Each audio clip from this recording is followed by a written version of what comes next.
was the first question. And I decided I wanted to sit down. I just wanted one shot at the end. But they thought the same that I used. And you got it. So they weren't stupid. It's like they said, it's messed up.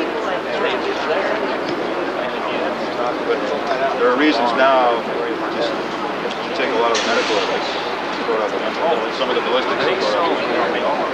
If there'd been a trial, a lot of it might have been thrown out the window, and that's why there couldn't be a trial. Well, they could have taken this stuff out. You just can't do that.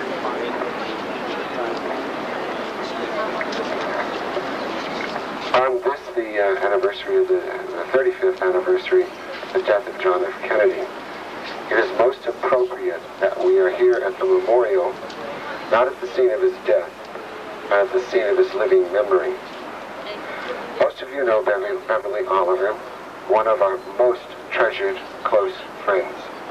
She will begin our memorial ceremony. Thank you. And I always feel very honored to be a part of JFK Lancer and what they do, because they always do it first class, and they've done a tremendous job this year, and we just thank all of you from the bottom of our hearts. Most of the time when I sing at these, I sing the Star Spangled Banner that they have asked me today to sing, my favorite, and I hope it's many of your favorites, Amazing Grace. It's amazing, so amazing, it's amazing, so amazing. Amazing grace, how sweet the sound that saved a wretch like me. I once was lost, but now I'm found. Was blind, but now I see. Through many dangers, toils, and snares, I have already come. His grace has brought me safe thus far. His grace will lead me on. When we've been there 10,000 years, bright shining as the sun, we know that day to sing God's praise. And when we first begun, it's amazing, so amazing, it's amazing, so amazing.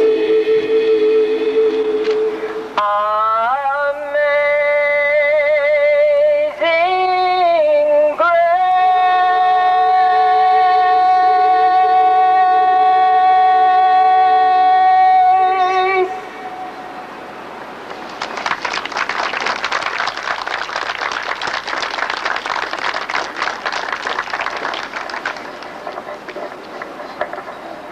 We have gathered here where the frightening sound of the gunfire could be heard.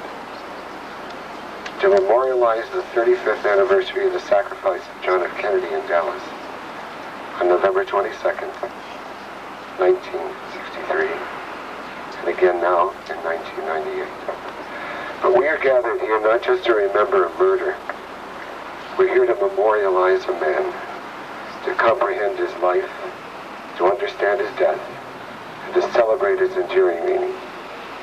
John Fitzgerald Kennedy was a president of great promise. Despite those who have said he did not fulfill those promises, we know that his brief 1,000 days were filled not simply with promise, but with accomplishments, some of them stirring and long-lasting. John F. Kennedy and his brother embraced the cause of civil rights, joined forces with Martin Luther King, repaired Soviet-U.S. relations, signaled that peace would be a key issue in his '64 election campaign, established for the first time significant nuclear arms control, reached out with real compassion to Latin America, began serious negotiations for better relations with Cuba, introduced real and major economic reforms to benefit all of the American people. He appreciated the best in both U.S. and world culture, and he became aware that any protracted Southeast Asian conflict had to be avoided. Until his death, JFK was examining fresh, new alternative ideas and fresh new options in the governance of the United States. But there were those who feared his future growth, and so he died on this day. But he will not have died in vain, if only because we have dedicated ourselves to the discovery of the truth about his death. We've come to understand how precious it is to preserve the memory of those we cherish and love, and whose life and death have not yet been fully and adequately explored. For that we have learned to value the truth in all of our history. We will settle for the truth and nothing less. That day the clock on the depository read 12:29, and the president's car turned a corner, and then turned again, and then came the awful noises, and then came the terrible loss and the terrible time. Let us remember him then, with just a moment of silence, for his spirit now moves among us.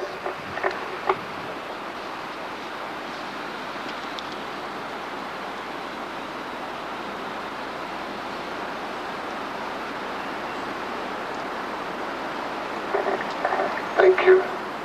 Another very good friend, Roger Peterson.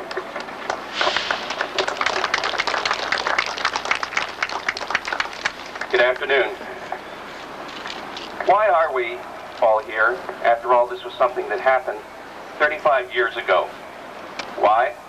Because in every poll taken of the American public since 1964, a vast majority of Americans believe that the silliest conspiracy theory of all time is called the Warren Report. Just this week, a poll indicates that fully 73% of Americans believe that President Kennedy died as a result of a conspiracy. Only 18% believe Oswald did it alone. And when you reduce the Warren Report down to a one-on-one conversation, here's what the U.S. government told us in 1964. Americans, a lone nut with a poor self-image, decided to take out his frustrations, not on his dog, not on his neighbor, not on his wife, but the President of the United States who happened to be passing by his workplace that day.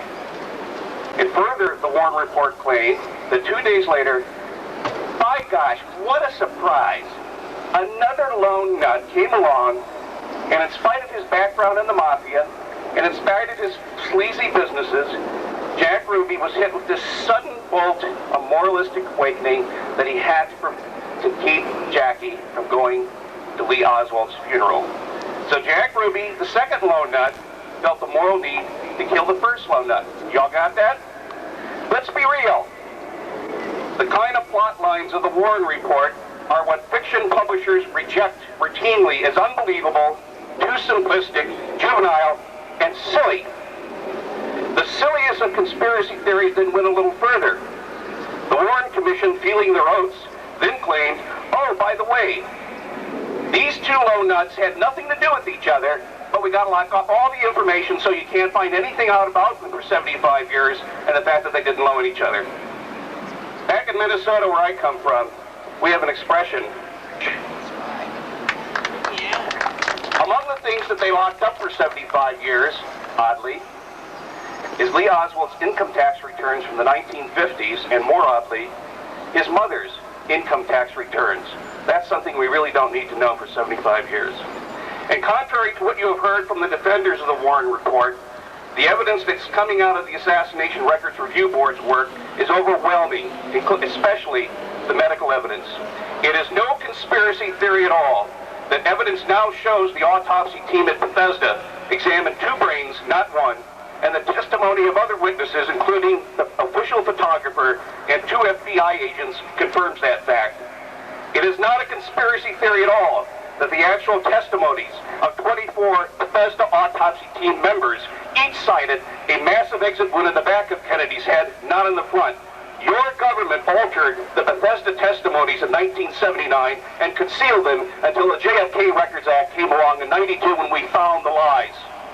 Independent researchers, and by that I mean physicians, engineers, lawyers, not kooks, not buffs, not theorists, working with hard facts, not theories, had confirmed more.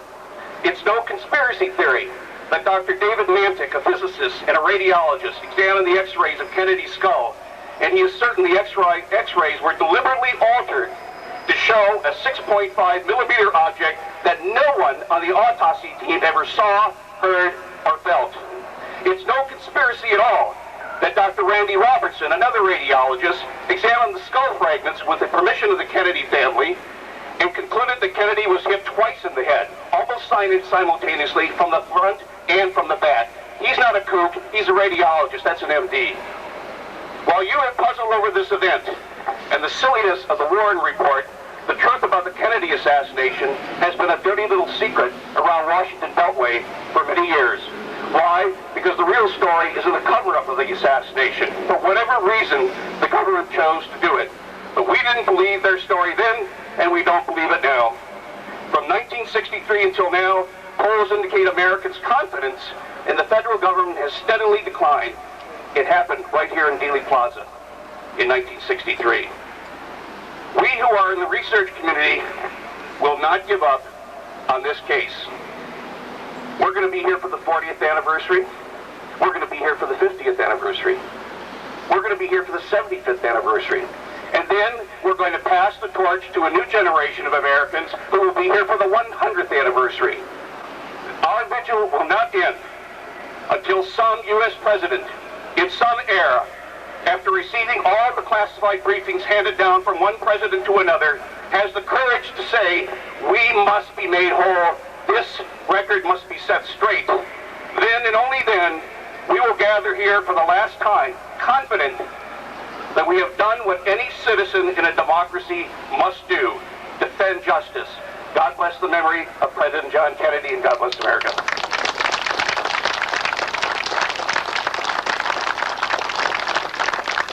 Thank you, Roger.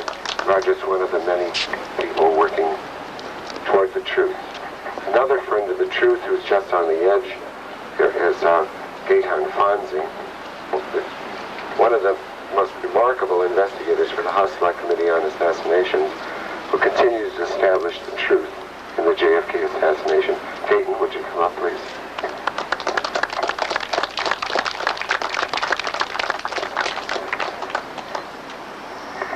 Thank you.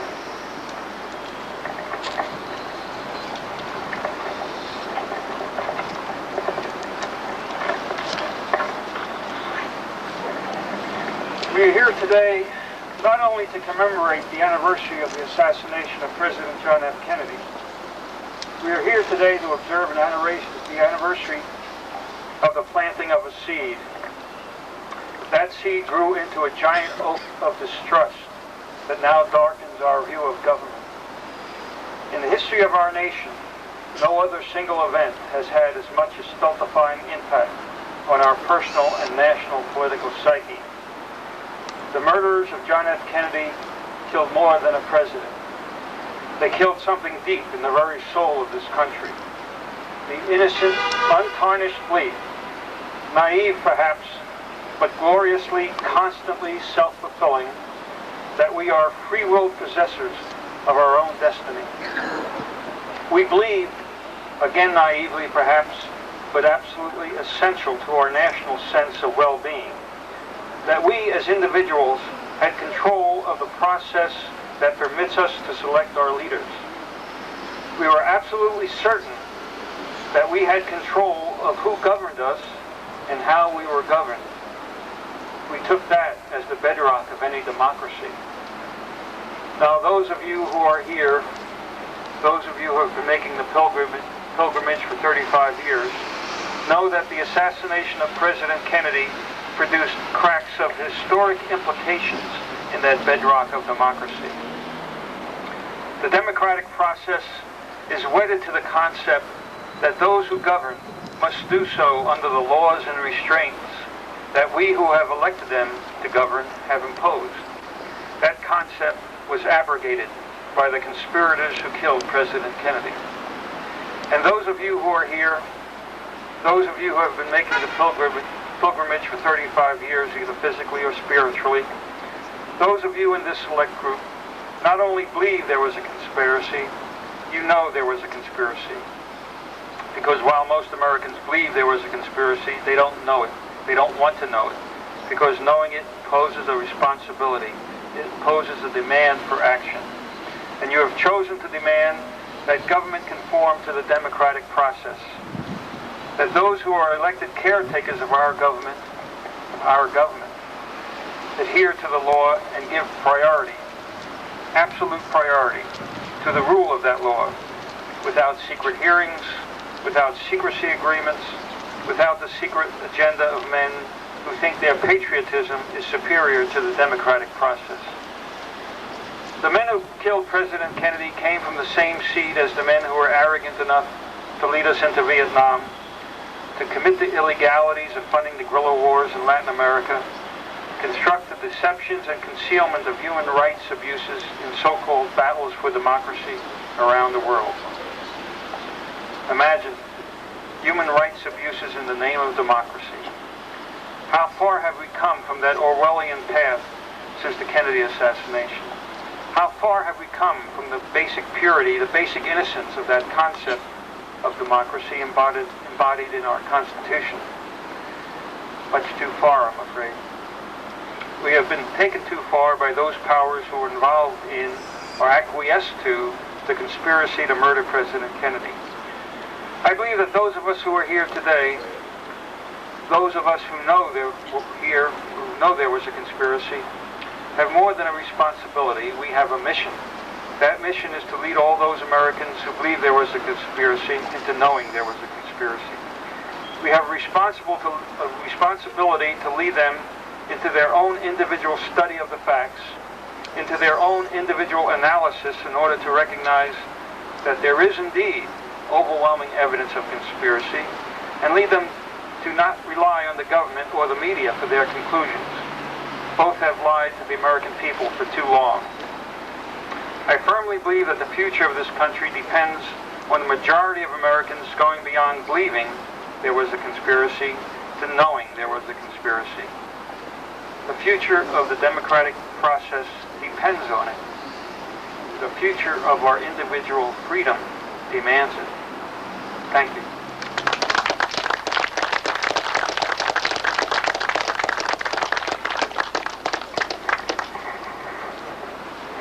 Last year at the 34th anniversary research conference, JFK conference, we had the great pleasure for the first time having a member of the Kennedy family join us in the conference, speak to us at the conference, and join us in trying to establish the truth in the assassination of John F. Kennedy, for she does not believe the official story. Before I introduce her, I want you to do something with all of us. I'd like you to join Carrie and all of us and walk through the memorial and touch it. I think it will be an incomparable memory. Join me in celebrating with her her memories and ideas and feelings about one of her favorite people and her cousin, John F. Kennedy, Karen McCarthy.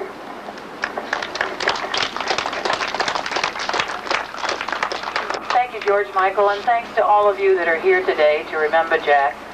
Perhaps it's fitting that we're here in front of the memorial that the people of Dallas contributed to remember Jack. Many of you know that Philip Johnson, who was the architect of this memorial, designed it with a feeling that John F. Kennedy's memory would be in the center, unobserved by the city often, but with the top allowing his spirit to rise above the city. I'd like to think that Jack's spirit is here with us, as well as at the Plaza. But for 35 years, thousands have paused in reflection to remember him, and thousands more come to Dallas to remember a man whose life touched ours. My cousin John Fitzgerald Kennedy was President of the United States, the 35th president to be honored to be allowed by this nation and trusted to lead.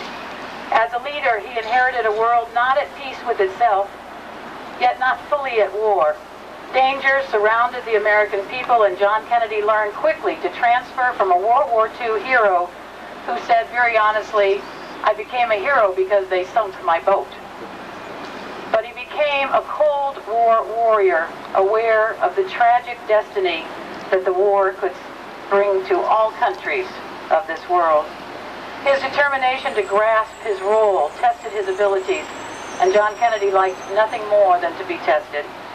For a man who did not always enjoy good health, he became a great believer in the mind. His appreciation of intelligence and his admiration for ideas gave him the chance to use words.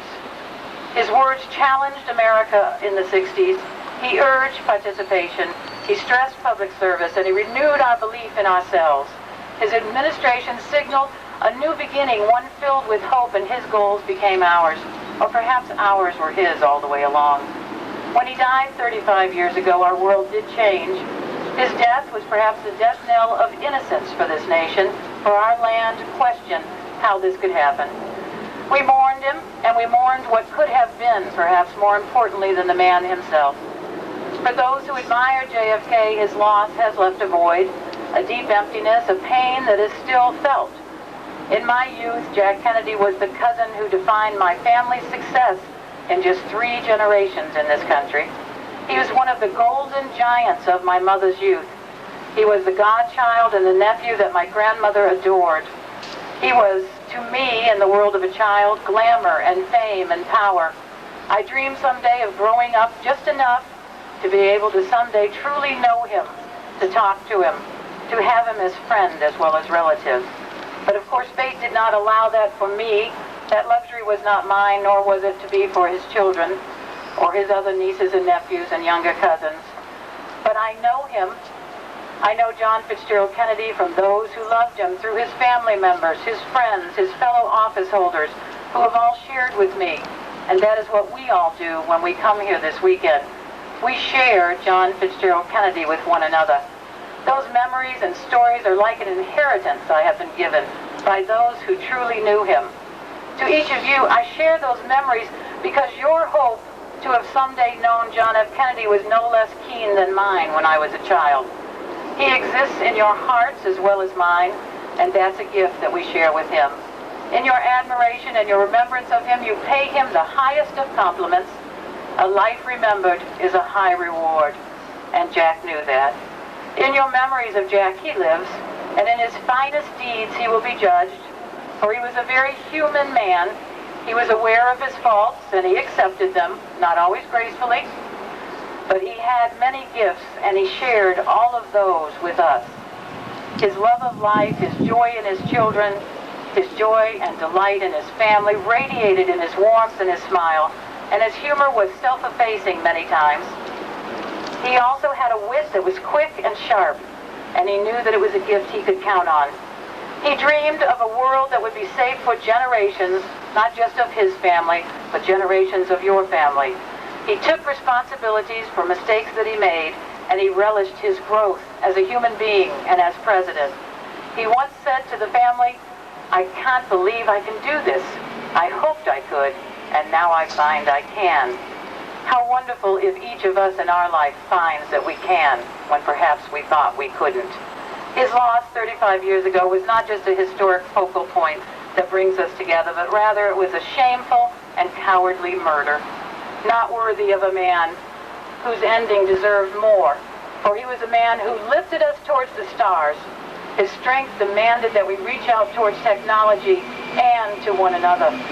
He urged us to cross racial barriers, past political angers, and to go way beyond bigotry of geography or economic standards. He reminded us that weaponry destroys and balanced reason can save. He did not fit the standard of liberal or conservative, even though many have tried to label him. He believed each matter, each issue demanded thought and justification. He believed in destiny and raced headlong towards his own. We witnessed his strengths and his weaknesses and his triumphs, and we lived sadly through his greatest tragedy. His life was one of wealth and achievement and love, for he was loved, and perhaps today is still loved by millions who never even knew him. How honored he would be by that fact. In this city where his life ended, his ideas can still be felt. In the JFK Memorial that stands behind me at the 6th floor museum, even at Dealey Plaza, and in the minds of those at JFK Lancer. For here in Dallas were the faces that he saw last in his earthly voyage. Here in Dallas, the first tears were shed upon news of his death. And here in Dallas, the world began to cope with a death that was so senseless. We come here not to merely mourn, but fittingly to remember him, like the Celtic kings of his clans in past generations. It is more fitting to remember him with laughter, with pride, and with understanding. For in his sense of history, he would be pleased enough to know that he made a difference. His truth was ours, neither saint nor sinner. He was mortal, gifted yet imperfect, blessed and ultimately cursed. In our hearts, he was our own. And as such, let us pledge soon that we will find that his death will be viewed in terms of justice. A truth must one day be part of his epitaph. For now, let us be at peace that he was here with us, even for a short while, because like a beautiful sunrise gone quickly, he would want us to enjoy the rest of the day. His words guide us even today. He reminded us that the poet, the artist, the musician continue the quiet work of centuries, building bridges of experience between peoples, reminding mankind of the universality of feelings and desires and despairs, and reminding all that the forces that unite are deeper than those that divide. So as a member of his family, allow me to thank each of you today for caring and urge you to unite in a new spirit of hopefulness, for that is a tribute we can pay to a man who believed in us, a man who stated emphatically, we celebrate the past to awaken the future. So then today, in his memory, let us celebrate our past, including John F. Kennedy, and forge a path anew towards our own future, inspired by his spirit. Thank you all, and God bless.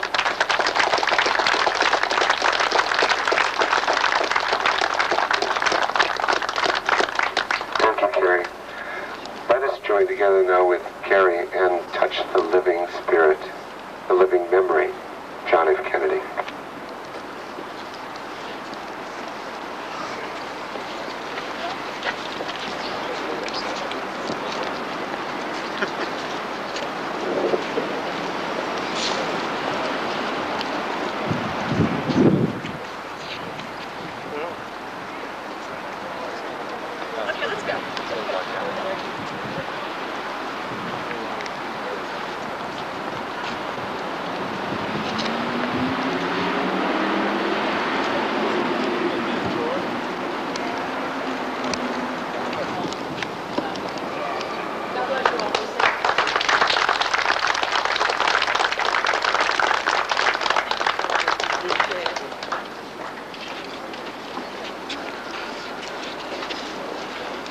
We, in fact, are not the free people that we want to be and that we have been and we should be as a nation.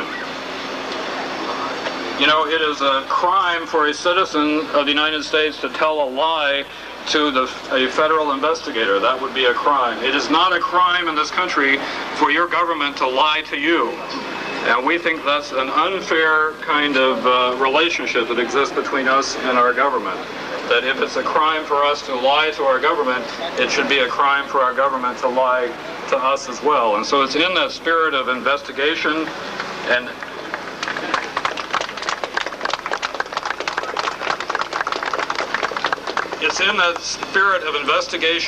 of honest inquiry that our organization has worked. We worked very closely with the Federal Assassination Records Review Board to get materials out. They ran into an obstructive wall of secrecy at the federal agencies. They told us that they ran into a Cold War system of secrecy that refused to relent on the documents and information that are related to this event. And this was 30 years after the event, and a federal agency, a federal board that was set up by the Congress to try to get information released about what happened here today. And so we call on all of you to join us in our efforts. We think that great nations and civilizations cannot survive the kinds of doubt and turmoil that have been raised by the events that occurred here. If you study the history of great civilizations, you'll find that when they lost their way in terms of truth and in terms of their self-governance and their democracy and their republican institutions, then they began their decline and their ultimate collapse.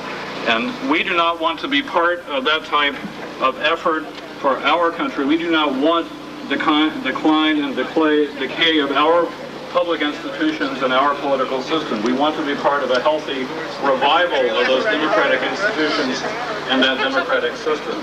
If you study the history of prior civilizations, you'll see this pattern very clearly. I think in many ways, and we believe that our nation has in fact suffered a decline in many of our public institutions and our democracy since 1963 and since these events. Today, a minority of our people even bother to vote. The largest turnout in an election in this country was in 1960, and it's been going down ever since 1960. These trends are very bad and they're very troubling, and so we ask you to join us in the effort that we have started to try to pursue the truth of these events, to try to pursue credibility and honesty and openness on behalf of our governmental institutions, and then by that effort to try to turn our nation in a direction, in a healthy direction, to build stronger democratic institutions, to build a stronger faith between the public and its government. And we think that that's essential, and we call on you as free citizens of this nation to join us in that effort. Now, I'm going to introduce to you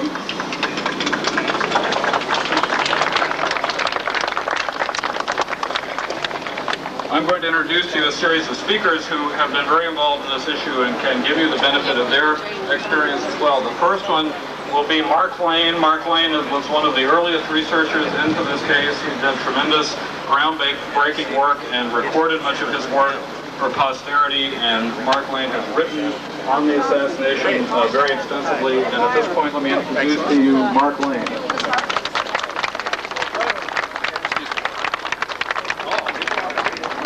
I remember coming here almost 35 years ago, and there were no crowds on the grassy knoll. But now, after all of these years, we'll literally have a museum over there on the 6th floor, which is a museum basically dedicated to a place where nothing happened. They don't have a plaque over here, and they should. 35 years ago, the fine newspaper in this city, the Dallas Morning News, published a full-page ad with the sarcastic heading, "Welcome to Dallas, Mr. President," and then went on to practically call him a communist and a traitor. That was the Dallas Morning News then. Today's Dallas Morning News is different editorial. Kennedy's legacy, the time is ripe for another surge of idealism. No references now to John Kennedy being a communist or a traitor. Now he's a great man. They'll tell us everything about John Kennedy, everything, except who killed him. Because look at the rest of the Dallas Morning News. 35 years later, when every survey in America shows that 75 to 95% of the American people are convinced that there was a conspiracy to kill John Kennedy. Here we go in the guise of a book review. Today's Dallas Morning News. Oswald alone killed Kennedy. Oswald alone killed Tippit. One man, two murders. They're still with the same story. I have but one word for the Dallas Morning News. No, that's two words. I have but one word. Shame. Shame Shame on you. You are disgracing the city of Dallas. And it is not fair to do that. I'll tell you where there should be plaques in this city. There were a number of brave, courageous residents of the city. People, longtime residents of Texas, who had the courage to speak truth to power in the face of threats and intimidation. Right over there was Jean Hill. And she's still there, 35 years later. One of the first to tell the truth, the threats came from behind that wooden fence, and they attacked her and ridiculed her. There should be a plaque over there commemorating Jean Hill, right on that spot where she's standing. Back up here, on the railroad tower, was Lee Bowers. Yes. He was brave, and he came forward, and he said, talked about license plates of cars, because he could see what was going on back there, in that parking lot area behind the wooden fence on this grassy knoll. He talked about what he saw, the bumper stickers, the license plates. When the shots were fired, he said, my attention was riveted to that wooden fence. Something caught it, a patch of light, patch of smoke. Something caught my attention. And we interviewed him. All of these people we interviewed on the scene were telling us what had taken place, and he wanted to tell it to the Warren Commission, as so many of the witnesses did. From the time we interviewed him until the time that film was released, he had been killed. Up on that railroad bridge, S.M. Holland, R.C. Dodd, James Simmons, and the others who heard the shot looked directly at the wooden fence, and everyone said the same thing. I saw puffs of smoke coming over the wooden fence. When the first one told that to the lawyer for the Warren Commission, and they acted as if he was crazy, he said, well, you don't have to just ask me. Many of us were up there. Ask the others. That's all the information they needed. They never called anybody else to testify. The key eyewitnesses up on that railroad bridge. That area here, the grassy knoll area, should be called the Lee Bowers Memorial Park. Yes. That railroad bridge should be the Holland, Dodd, Simmons Railroad Bridge. That's the kind of monument that should be erected to the people of this city and of the state who had the courage to come forward while the Dallas Morning News lied 35 years ago and continues to lie 35 years later.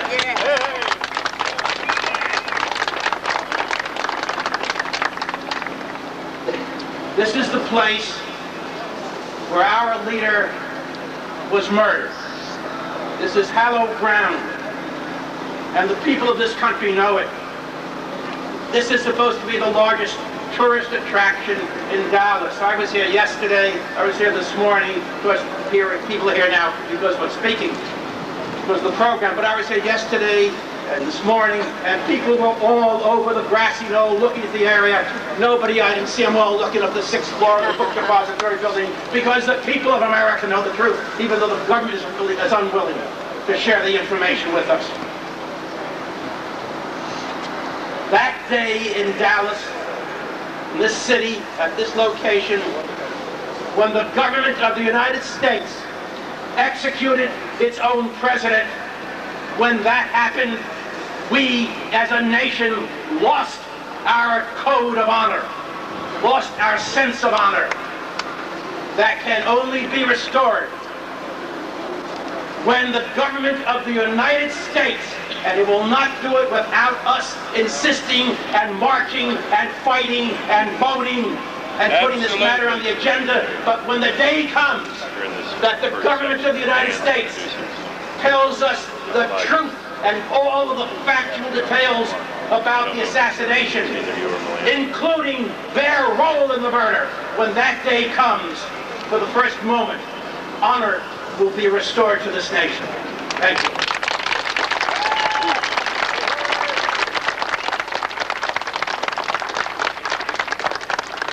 Our next speaker is a member of the board of directors of our organization. He's a medical doctor from San Francisco, and he has researched this issue And he has also written in the Journal of the American Medical Association and the Columbia Journalism Review. Dr. Gary Aquilar.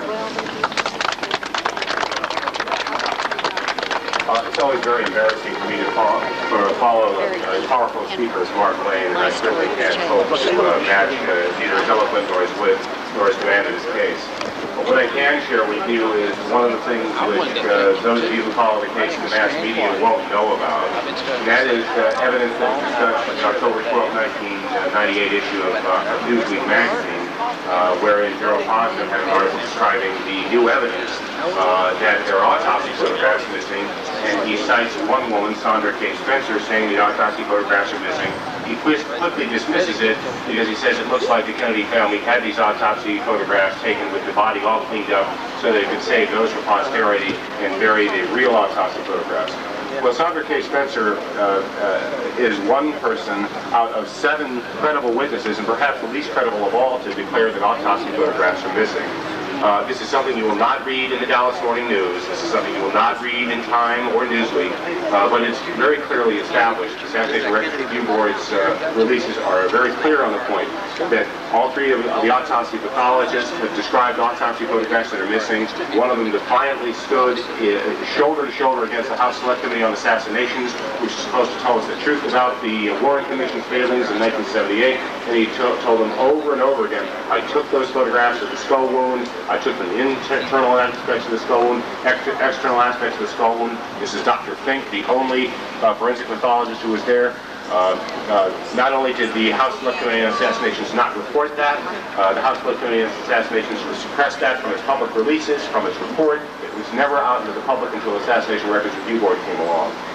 There is enormous evidence in the forensics area and the medical area alone that indicates there was more than one assassin. But what is most shameful of all is the government's willingness in even subsequent examinations to lie about that evidence.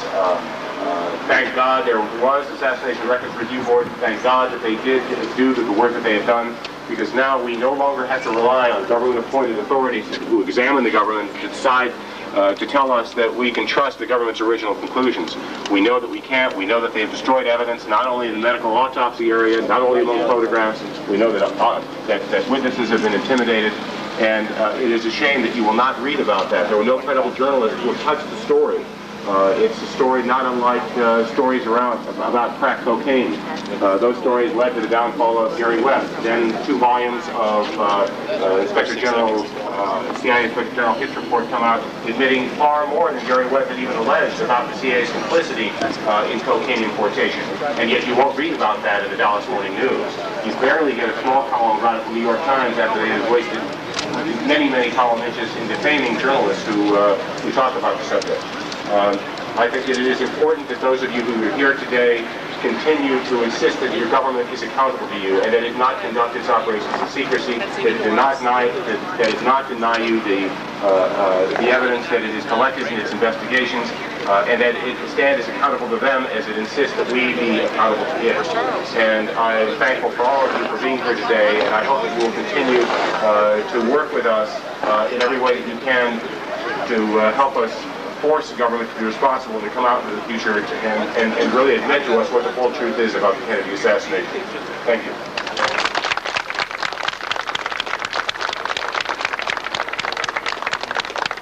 Our next speaker is another member of the board of our organization. He is a professor of political science at the University of Massachusetts at Dartmouth. He is the author of 9 books and dozens of articles on the assassination. Dr. Philip Melanson.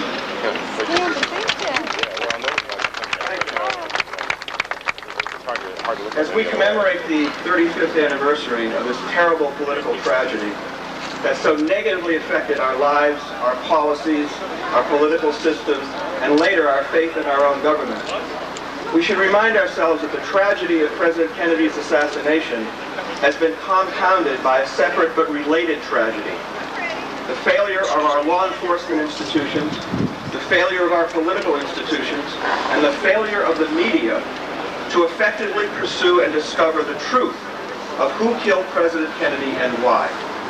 And until that happens, and it's never too late to find the truth if citizens demand it, until that happens, the original tragedy will be compounded like a bad political debt into the next millennium, and our faith in our system will continue to erode. And I think also that the failure to come to grips with who killed President Kennedy and why has been related to the other assassinations in the 1960s. And that's why Martin Luther King's family is now begging the Justice Department to look for justice in that case. And you'll hear from Sirhan's lawyer in the Robert Kennedy case. Had we come to terms with what happened and admitted it and discovered it, our whole history of the 1960s must be different. And I refer to what the other speakers mentioned, that if the vast majority of us in the public believe that this case is an unsolved conspiracy, who are the minority in officialdom to deny us the truth and to cling to the lone assassin theory like it was an absolute religion in the face of overwhelming evidence to the contrary? Thank you.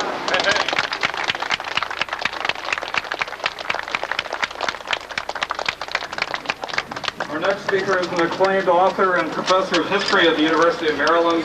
His books include JFK in Vietnam and Oswald and the CIA, Dr. John Newman.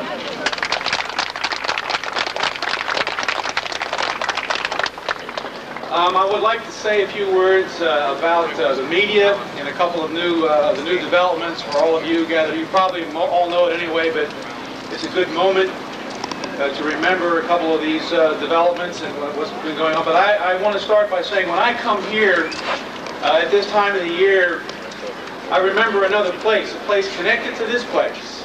And without the events that had happened here, this other place wouldn't exist, and that's the Vietnam Memorial in Washington, D.C. And it's a memorial unlike any war memorial in the world. I mean, I've been to Russia and China and Germany. People often frequent those war memorials. They have names on them like ours do, but they eat lunch there and they talk, and it's a nice place to be. I don't know how many of you have been to the Vietnam Memorial in Washington, D.C., but nobody hangs out there for fun. It's a very, very somber place because there's still something going on there, something very deep that took place in our country. It's still in our psyche and our culture, and it connects directly to Dealey Plaza, and I think most people know that. I'm not going to give a speech on the Vietnam War. I just want to say that I think it's clear now that John Kennedy was on his way pulling us out of Vietnam when he died. And the events here in Dealey Plaza catapulted this country into that devastating debacle called the Vietnam War. I only want to take a couple of minutes. There are other speakers. I'd like to just echo something Mark Lane was talking about earlier in the media, but I'd like to talk about the mainstream media just for a second. I just heard that CNN this morning said that for the first time in all these years that there were no events planned for Dealey Plaza on this day. So you are not here. This gathering does not exist. We just existed. Furthermore, the evening before last, none other than Dan Rather made an announcement, that major icon of network television, that the Review Board, you've been hearing about them today, had conducted this very large investigation. They looked at all these millions of pages of documents and had discovered that the lone nut hypothesis was true. And this they attributed to the Review Board himself, Judge Thunheim.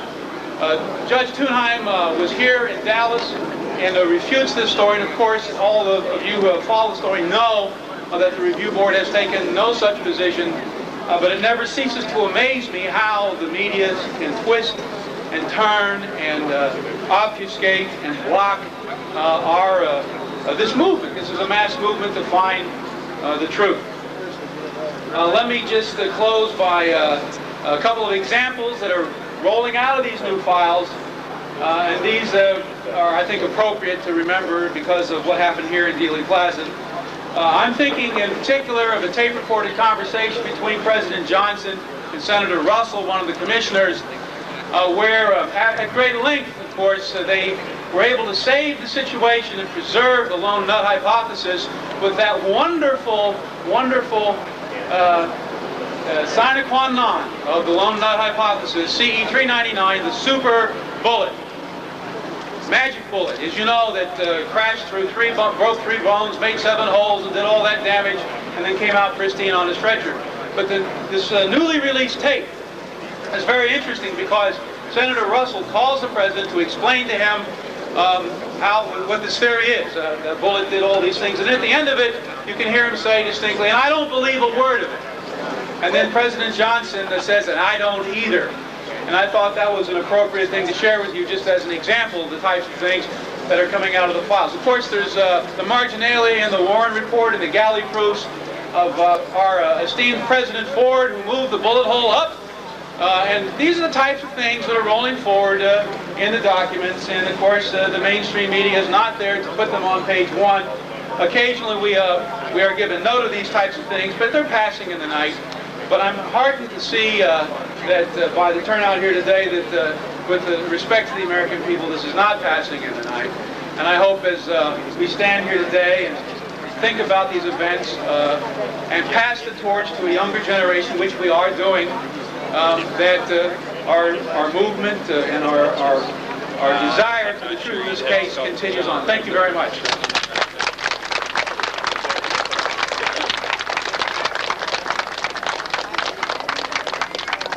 We're now getting close to the hour of 12:30, and so we want to move into the part of our program, which is the memorial for the events that occurred here 35 years ago. And for the purpose of that part of the program, I'd like to introduce to you the executive secretary of our organization, COPA, and a man who's devoted himself for a number of years to working on the project that we have with our organization, but also to doing his own independent research on the issue of the assassination. I think those of you who have had experience to work with John Judge know of his serious and sincere commitment to investigating the issues that are at stake here, and to his contribution that he has made to the history of investigation of the assassination.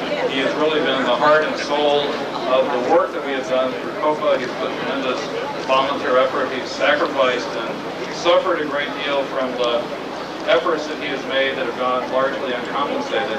And so let me introduce to you the Executive Secretary of COPA, John Judge.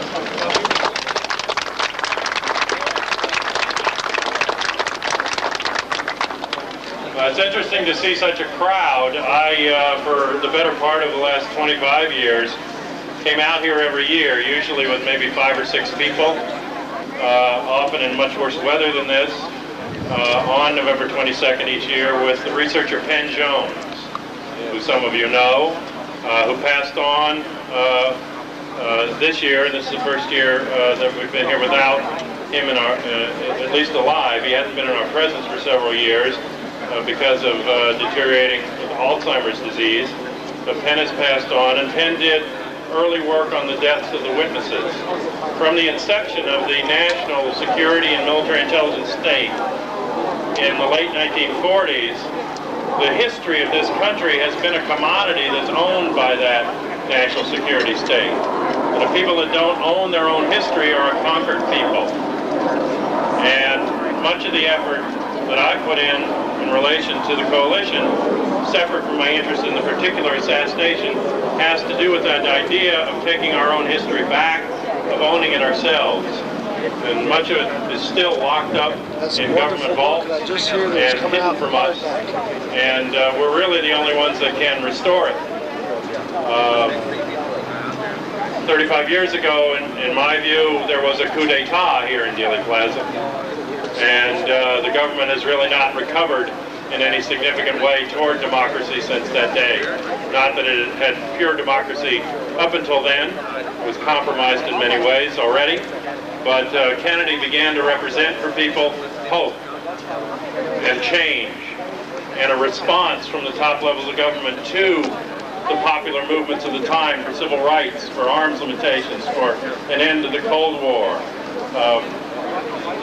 for decency from the corporations in this country. And Kennedy was responding to popular movements in a way that presidents after Kennedy rarely have. And so what was assassinated here that day was not just a particular man or a particular president, but a sense of hope by the American people. And I think that the government has let us know over the last 35 years fairly consistently that they did kill the president. And they killed him from a very high level. and that if they can kill the president, they can kill any of us they'd like to, and that we should sit down and shut up and get out of the way. But I'm hoping that there's enough of America and decency left in people in this country, and I get evidence of that all the time, that we can understand that there are more of us, and we can think, and we can own our own lives, and we can take back our own democracy if we want it.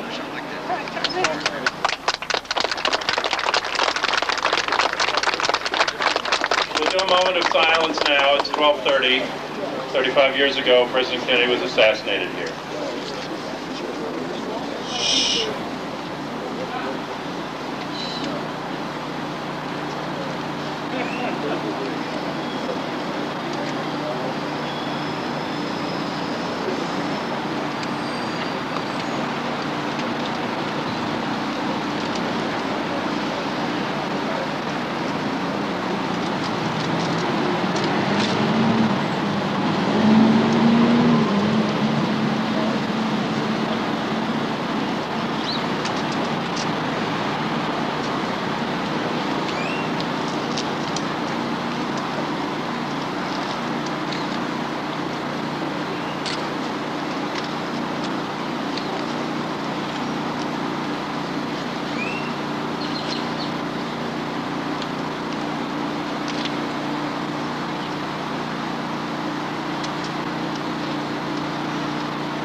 Thank you. Peter Dale Scott, one of the leading researchers in this case, couldn't be here with us this year.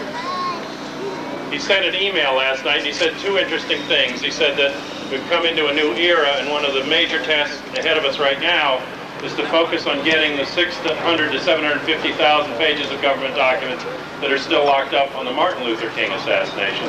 The other thing he said that was interesting is he cited a federal statute that makes it illegal for a citizen in this country to lie to the government. And he suggested a similar statute be passed that would make it illegal for the government to lie to its people.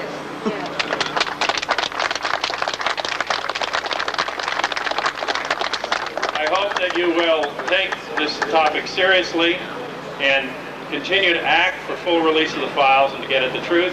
And you're welcome to join us starting again at 1:30 for the remainder of the agenda at our national meeting just down Houston Street here at the Amtrak station. At the south end of the station, upstairs on the second floor, we have additional people speaking about the assassination, and we have a panel about what's to be done in the future. So you're welcome to join us and take your democracy back.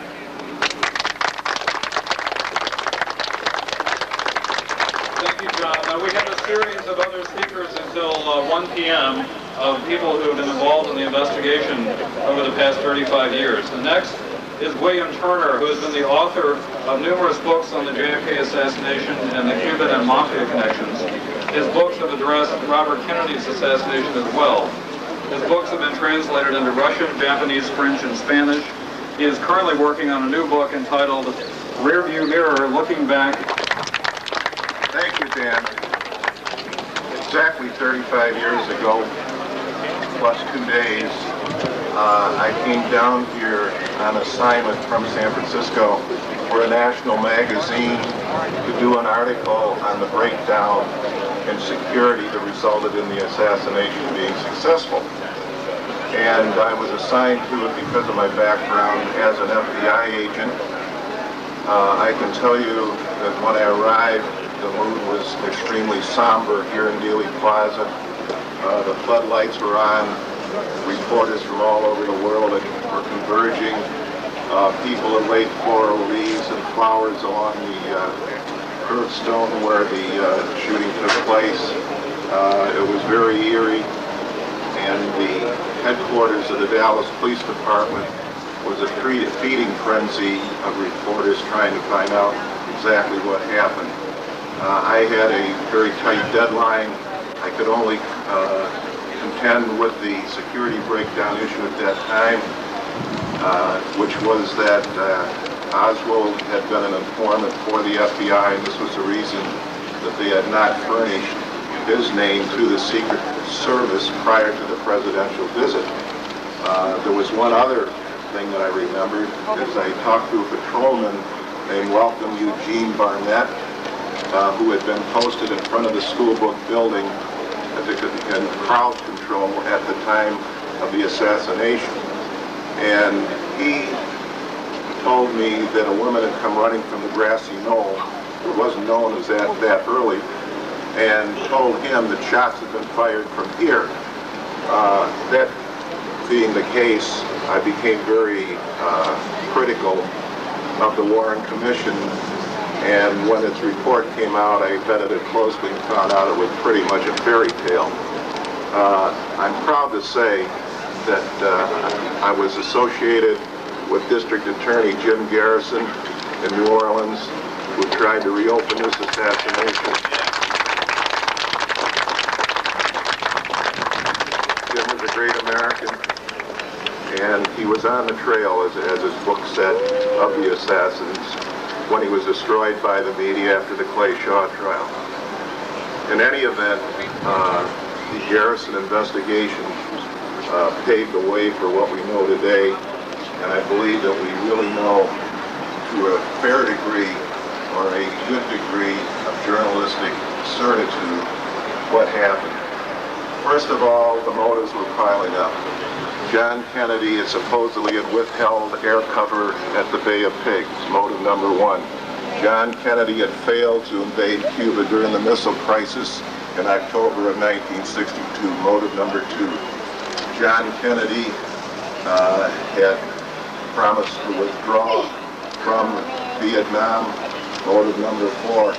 And John Kennedy, at the time that he was assassinated, was on a second track, which was to secretly carry on negotiations with Cuba to bring about a detente. These motives piled up to the point where it was necessary to assassinate him. And I think it's very obvious with the compilation of the information that we have today that the whole thing, the mechanism of it, came out of the allegiance between the CIA and the rabid Cuban exiles and the mafia. They already had an assassination apparatus set up for Castro. They switched targets and they hit Kennedy. And I hope that you will join us in perpetuating this investigation, because I think we're getting very close. And believe me, most of the American people feel the same way you do. After the JFK movie by Oliver Stone came out, a CBS poll showed that something like 80% of the American people believed it was a conspiracy. 49% believed the CIA was involved. They didn't believe Oswald acted alone. So there's a great feeling in this country that we have been denied the truth, and I hope you will support us in continuing the investigation. Thanks very much.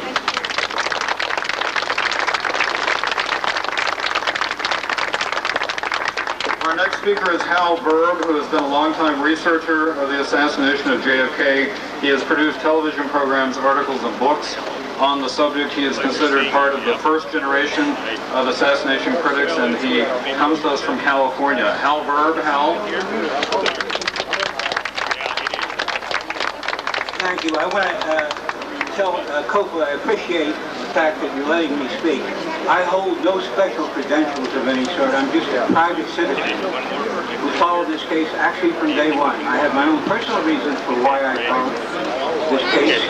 But I want to make a point here. Each and every person was affected by that day. There are witnesses here who I become friends with. There are writers and researchers who I become friends with also. There's a community of interest.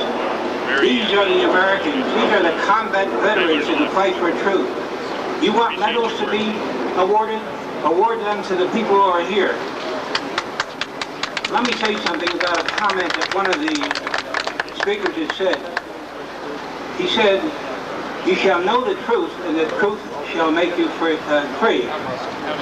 I would put it more appropriately, "You shall know the truth, and the truth shall make you mad." What was thing about it is that I never believed from early on that the truth was being told. Never. That's why I continue to participate. As many of my friends know, I'm a collector of quotations. I want to quote you two important quotations which I've gathered through the years. One is by a fighter in the war against slavery, Wendell Phillips, who said, "Anything that cannot stand the test of truth, let it crack." As a matter of fact, the Warren Commission, the House Select Committee, those efforts, they cracked. This case has cracked, is continuing to crack, and will continue to be cracked as long as people like yourself are here. Now, I just want to make a further comment about my friends who I have known here through the years. Mark Lane, who I worked with early, a courageous man. He wrote the original Jacques email Zola equivalent for the National Guardian.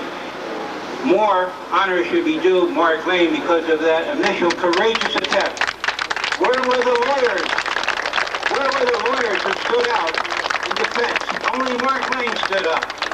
What was the American Bar Association doing representing Oswald? There, his mouth was quiet.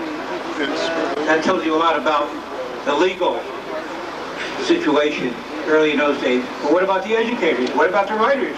What about the teachers? Some of you are here. Another thing I'd like to quote is from an author. He was a great author in the 20s and 30s. He was in the Black Renaissance movement. We don't need more cowards. We don't need a cowardly government. We need some more brave soldiers in the fight. I'm calling upon you to ask yourself, ask what you can do for people like us. I know what they can do for you. Thank you.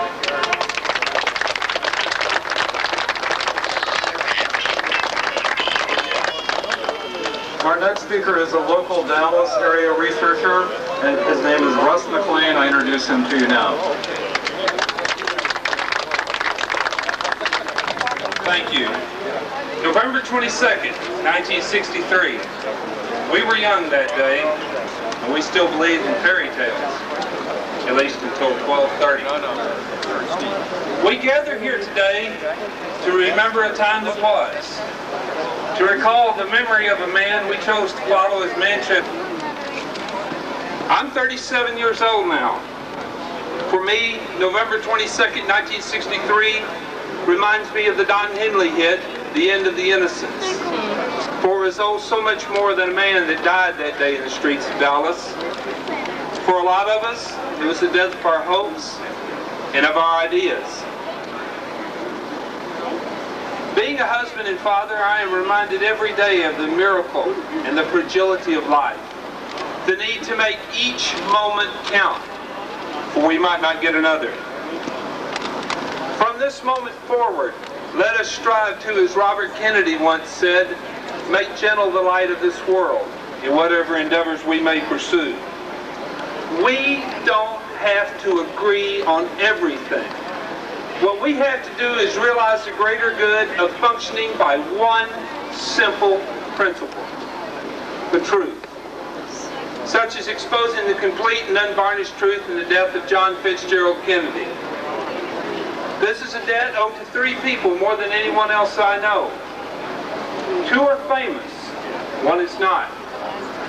2 stood on a cold Washington street one day, the young daughter clutching her mother's hand, the young son celebrating his 3rd birthday, saluting his fallen father's casket as it passed. The other is my son, Andrew John. Why do I mention my son? He is but a small part of the literally millions and millions of children who will one day inherit the country you and I have created for them. What do we tell them? Do we look them in the eye and say we did our best? Words like truth, honor, and justice still mean what they should? Or do we look past them into the distance and say we didn't try hard enough? You have to look out for yourself. You're on your own. No one else matters. Would like to speak with us today on the issue of the assassination of Robert Kennedy Lawrence Teeter.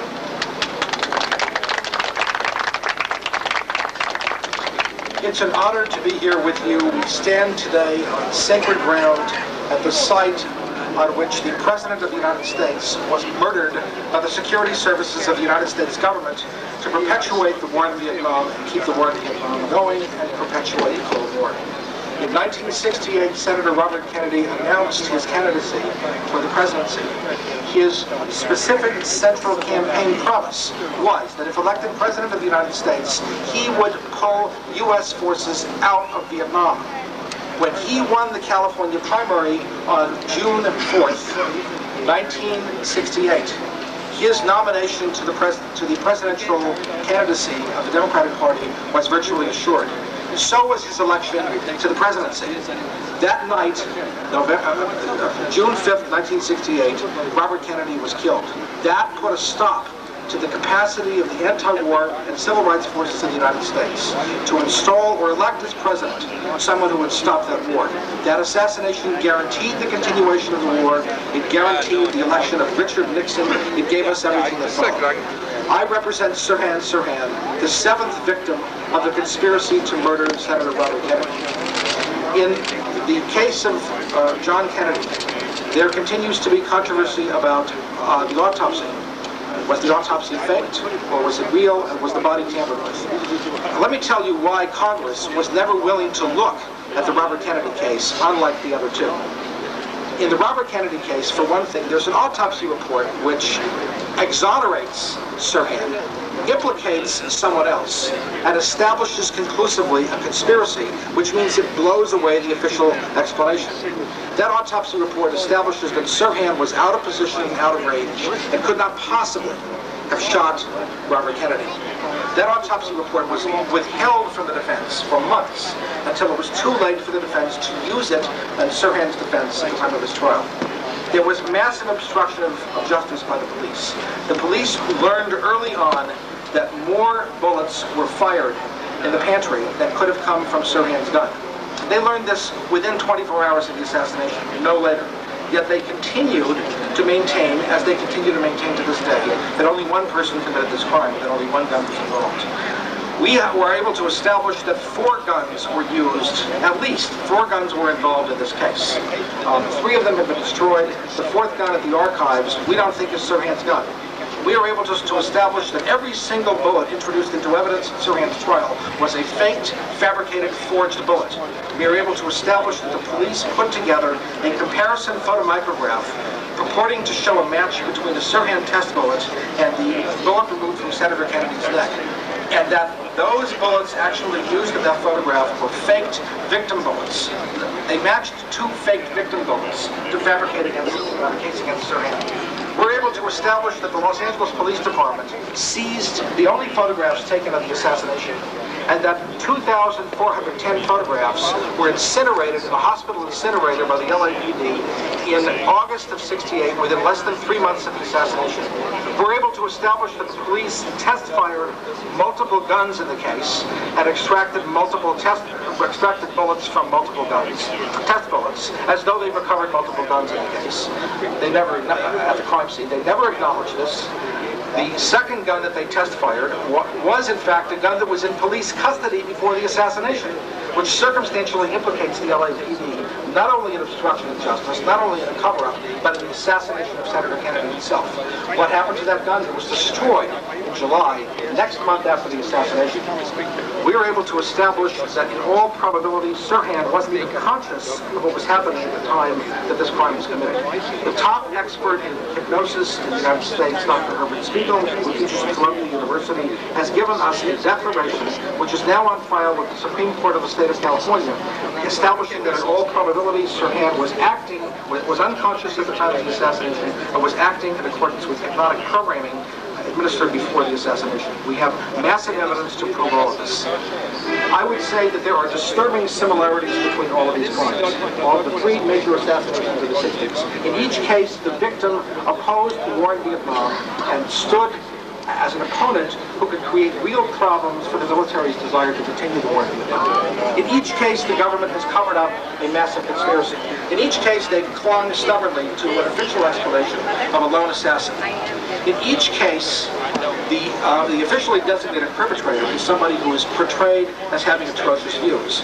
In each case, in all probability, the fall guy, and there was a fall guy in each case, was led around by the nose, was not culpable, was not knowledgeable of any conspiracy, and was maneuvered into positions without his having any advanced knowledge of what was happening.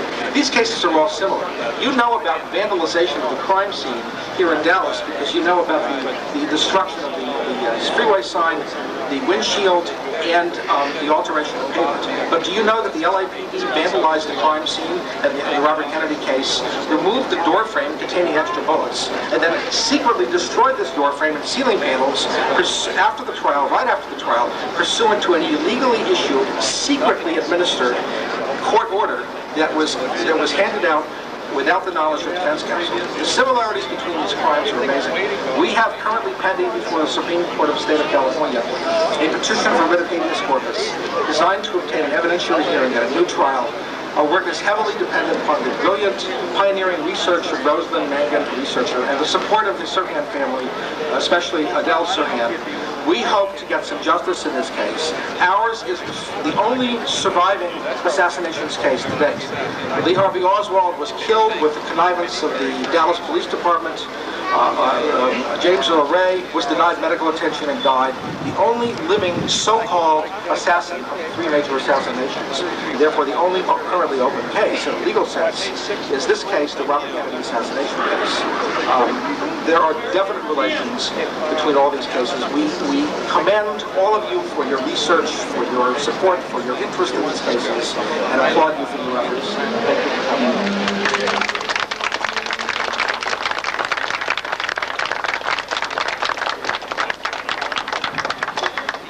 We began with saying from the Bible, "You shall know the truth, and the truth shall make you free." We challenge all of you to join us as active citizens of our country to make certain that the truth is known about what happened here 35 years ago, to make sure that public officials, the people who seek to be public officials, are put to the test of how they feel about what happened here and the aftermath and the cover-up of what happened here.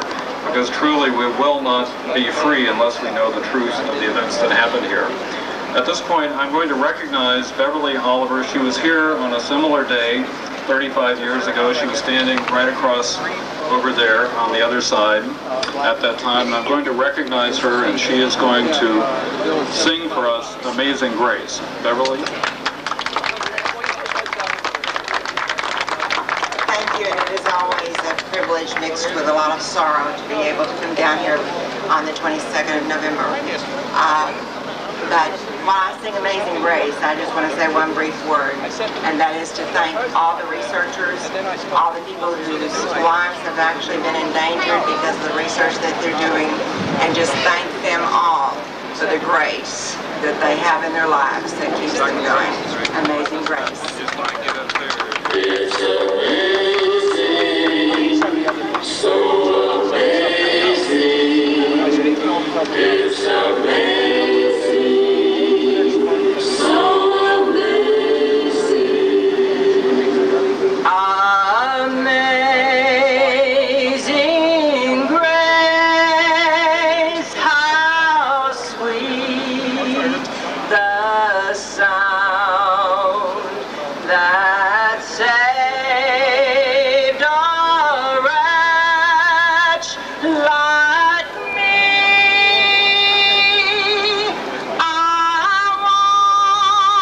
once was lost, but now I'm found. Was blind, but now I see.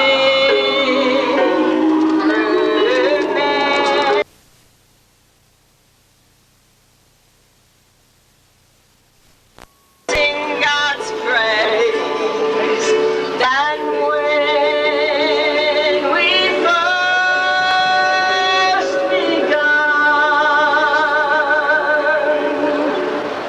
it's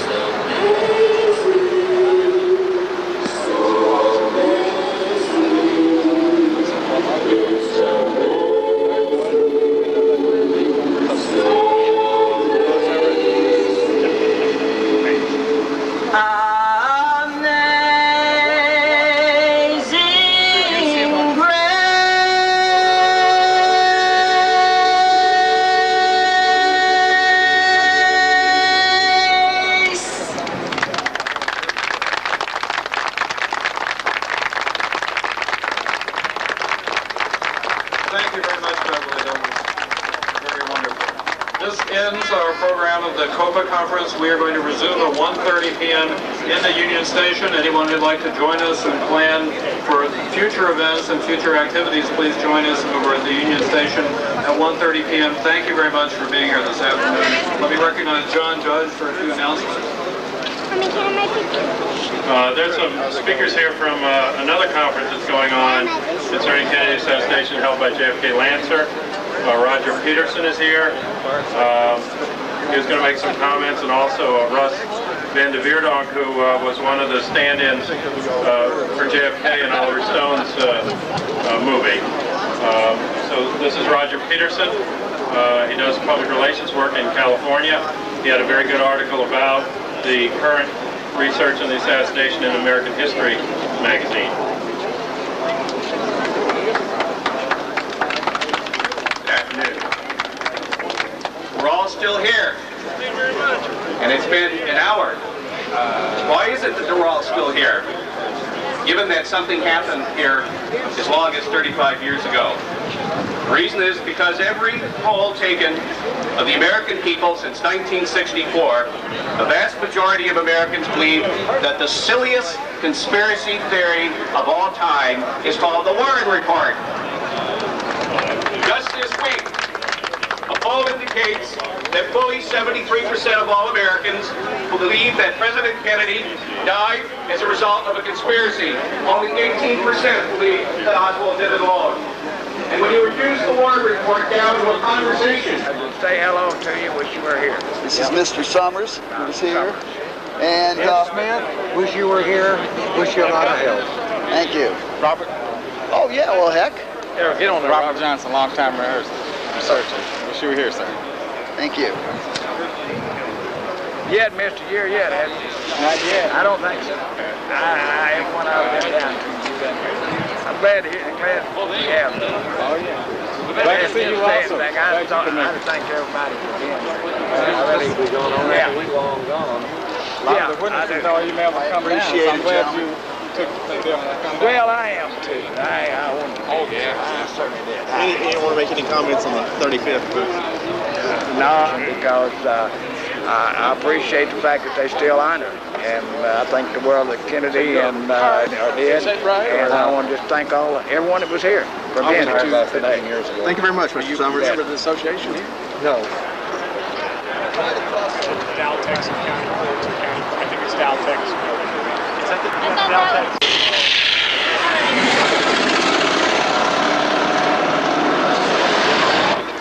Isn't that ironic?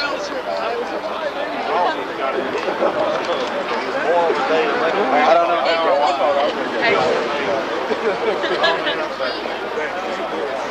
Are you getting Oh, did you write down with us? Well, thanks for calling us.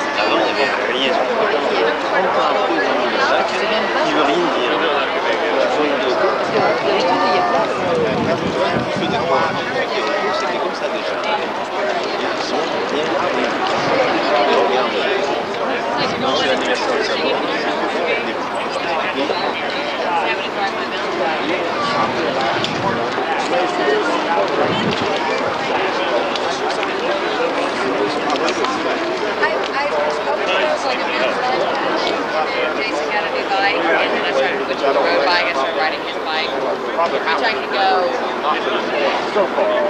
much farther. Jack Ruby Star Dancer.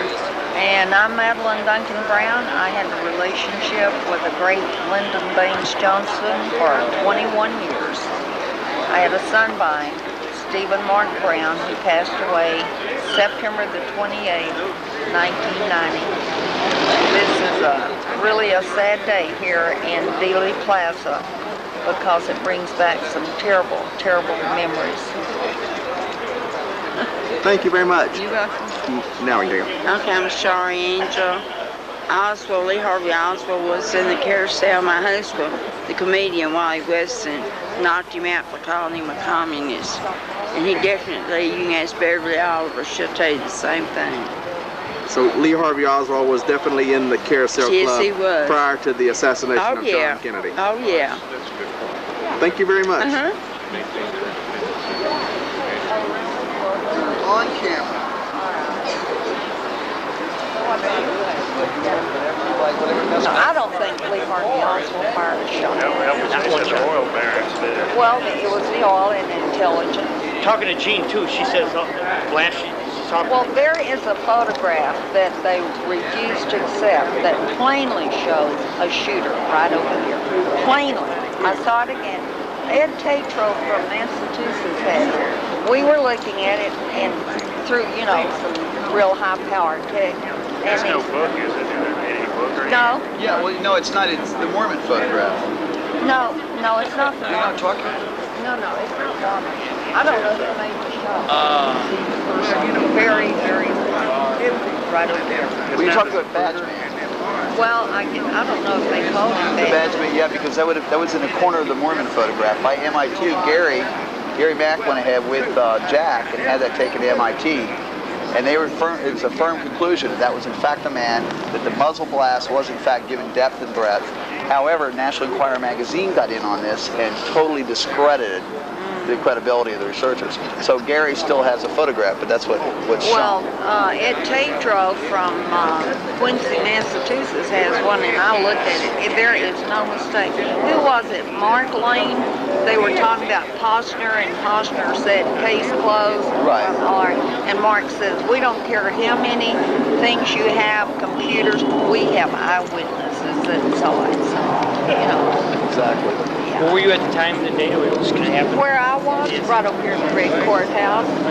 We were finalizing plans to go to Austin. I was with the Democrats, and it may have already happened. Dallas is small. I was parked over on Market Street, and here these guys were fussing and cussing. I'm lighthearted, and I said, "Hey guys, I'll see y'all in Austin." You know, and I blew him a kiss. Time I walked a block over, get in my car, and I went Houston Street. It takes about 7 minutes to get across. When I walked in to have my hair fixed at Tyches, it was already on the air that he had been shot. So I called Lou Sterrett. And you know, here not long ago I was sitting and thinking, I think a lot about this.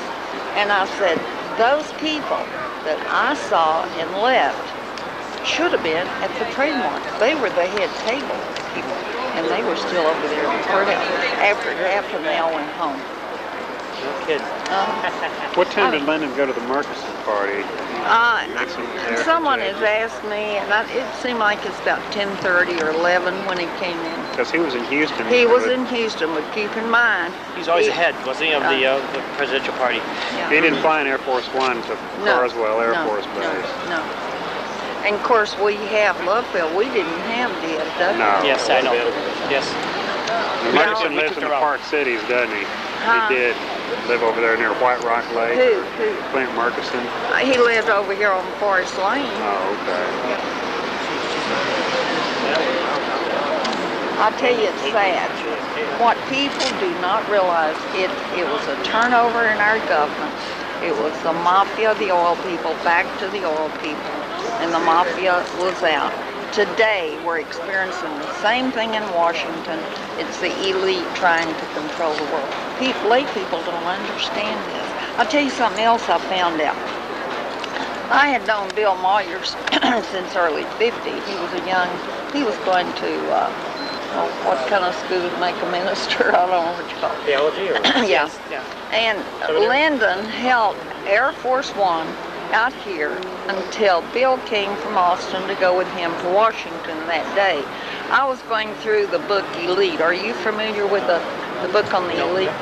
Well, you need to get it. It's from Galen Ross, I think in San Marcos. Anyway, Bill Moyers' family lived in CIA, all through the years. He is now.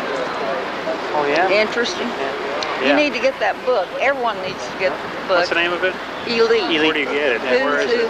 They have some over at the Conspiracy Museum. Okay. I don't know if Andy has any of them or not, but... That's the Raw Bookshop? Yeah, but the Conspiracy Museum... Anyway, if you read the news, watch the names. It's frightening. Madeline, did you ask Mr. Hunt at the time about what happened? Which time are you talking about? The assassination? Well, I didn't. Let me tell you. In 1960, he came back from the Democrat convention in L.A. they were all upset because Lyndon had not gone on the first ticket. And he was, you'd had to know the old man. I liked him very much. And he said, well, we have lost a battle. We're going to win this war. So after the assassination, we were all frightened, the ones, you know, the inner circle. So we were told Hunt went on a sabbatical out in Mexico. He did. He and John Carrington went to Washington, and they stayed about 3 weeks working on the oil depletion. Hunt came back to Dallas. He was the happiest man you ever saw in your life. He said, well, we won the war. So, you know, you just have to put the 2 and 2 together. Mister, did President Johnson more or less confirm that story? Well, see, when I met him on New Year's Eve, people in Dallas were talking that Lyndon was cause of it. So when I said, I've got to...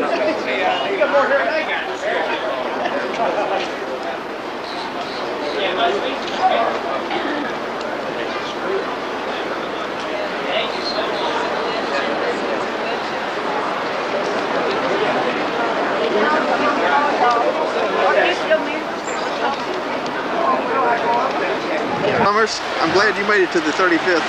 Well, I'm happy I made it through the 35th also, not because of his death, but because I'm still alive myself. Well, good. All right, now where were you standing when... I was right across the street over there on the Gracie Knoll. You were...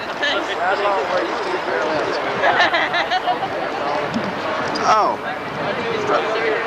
Oh. Yeah. No, you come down here. I've been down here a lot. Well, I don't come from there. I'm in Los Angeles. Yeah, I come and down. And this is Doug Horn, who's on the review board. How are you? Doug, I'm happy to meet you. Nice to meet you. I've seen you interviewed on the Nova show, I think. Yeah, and Jack Anderson. Can you tell us that story? Well, yeah. About who you ran into over here? Well, I can't tell you who, but I can tell you the person that stopped me. Yeah, you know, and then when I did tell them about it later on, they said we didn't have no FBI man or local police. You know, I thought detective because he was dressed and like a detective would dress, you know, hat, coat, tie. And they said we didn't have one in that vicinity. I said, well, okay, you didn't have one. That's what I saw. I don't care. You know, and the man had a gun. What? You said yeah.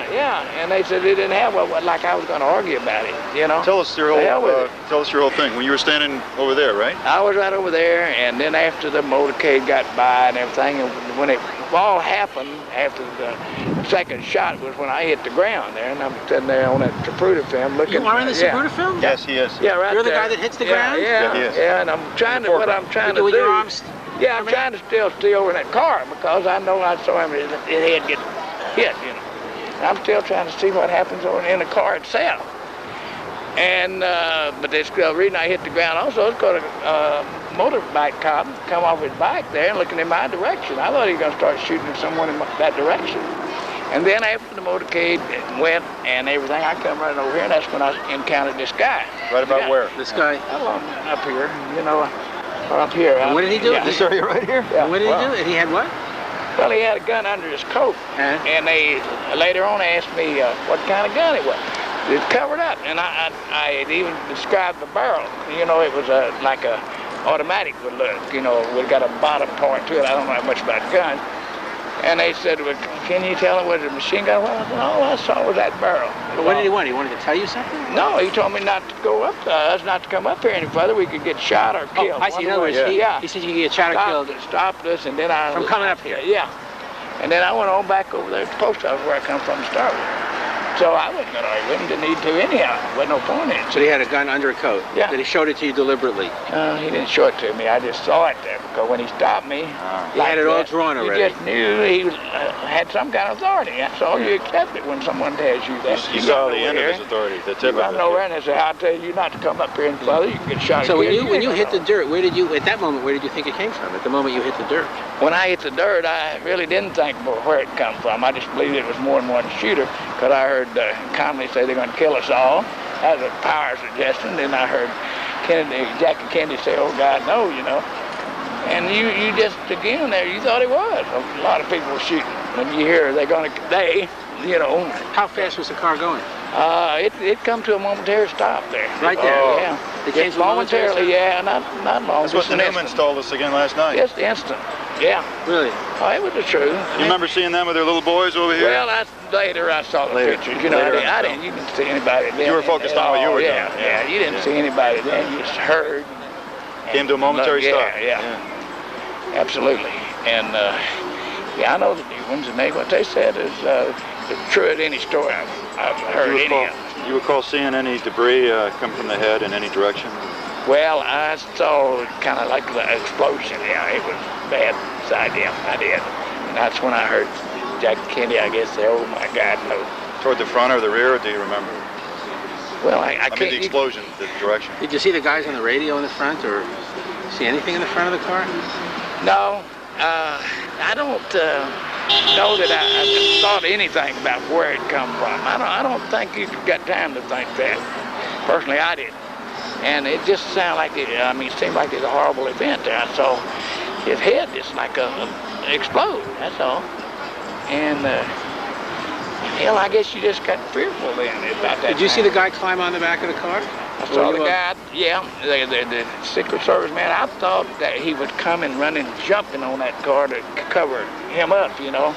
But I understand from reading later on, he slipped on the pedal on the back of that car. So yeah, I was at. Okay, so then you got up and walked over here.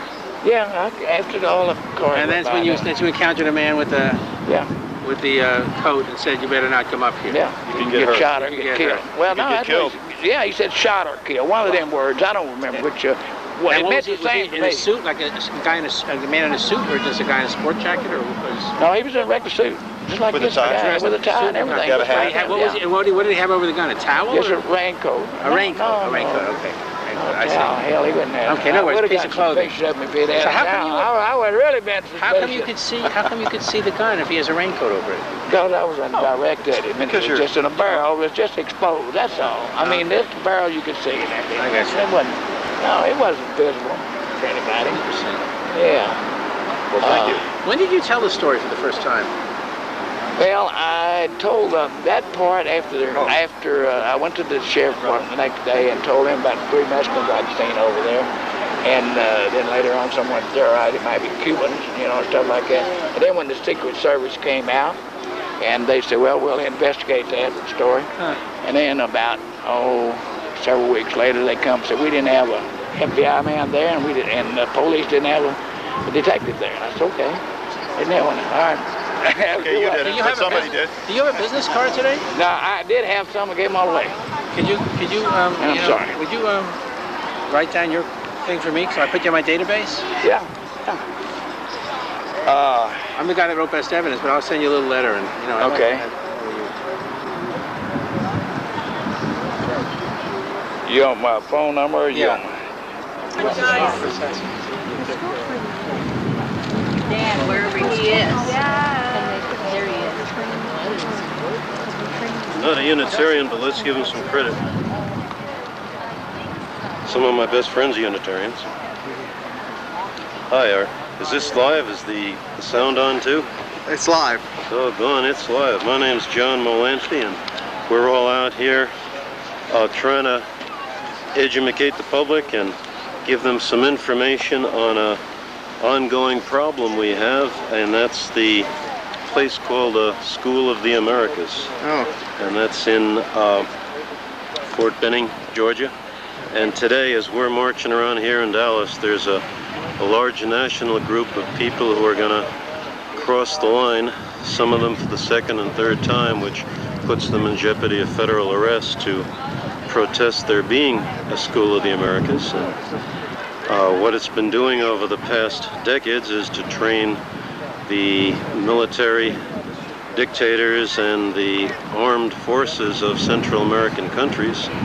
And it's brought us such wonderful folks like Manuel Noriega and the men who murdered the Archbishop Romero, people who murdered the 6 Jesuits, their housekeeper and her daughter, at the University of Central America in El Salvador, the men who murdered Gene Donovan and Ida Ford. And you're trying to close this down, or? Yeah, there've been a lot of votes on it in Congress, and it looks like with the latest change, the latest election, that it should get even more votes.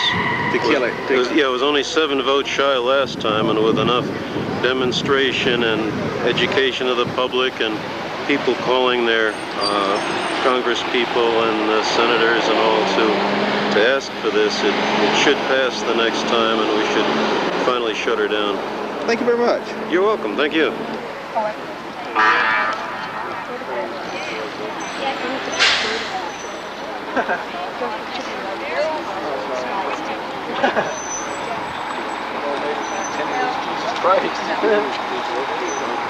Sorry to cry, but I'm just so upset. And that's 200. There, will you? And you've been talking about it for years. Okay. Oh, I'm sorry. That's okay. What was it about their behavior that seemed to be opposite of everyone else? Oh, or why well, were they suspicious? Yes. Oh, here they are there. Here he is. This is Bond 8, Bond 9. Bond 9. What is Bond 9? Oh, is that just a placeholder's name? That's the photographer. Whatever her name was. This shows him looking this way. But I think, God, there's one of them that shows him looking the other way. In other words, I think what happened here is that he's beginning to turn and he walks up away. He doesn't go this way. He walks that way, goes away from it. And of course, the accomplice, where the hell is he? There's him. There's the accomplice. He goes down, he goes under the underpass, gets picked up by somebody in a car. And the guy had parked in the railroad yards. Drive right down with everybody else, pick him up, and take him off to the hospital. By John Perkins. That's what I think happened. But the man who appeared as the umbrella man before the House Select Committee on assassination, that was not the... Louis Witt. That was not Louis Witt. Louis Witt was the guy that appeared before the House Select Committee. Louis Witt is See, there's umbrella man. Louis Witt's an unfortunate human being, but I'm sure he's being paid well. Oh, you don't believe he was the umbrella man? He had to say that he was... He had to say that... He said, well, I guess that's me. Yeah. He didn't ever really say he was the umbrella man. Yeah. But if you read his testimony, it is absolutely, it doesn't make any of little sense. It doesn't fit any of the facts. And he was not there. Louis Witt was in... Where was Louis Witt? Louis Witt was in New York. He was under the alias of Gordon Novell. Oh. He was playing Gordon Novell in New York. He was at a meeting in New York, and it was the alias, no, it was the position in 20, God damn it, I think it was in 21, Club 21, but that's what Gordon told me he was. Oh. So, that all fits very nicely.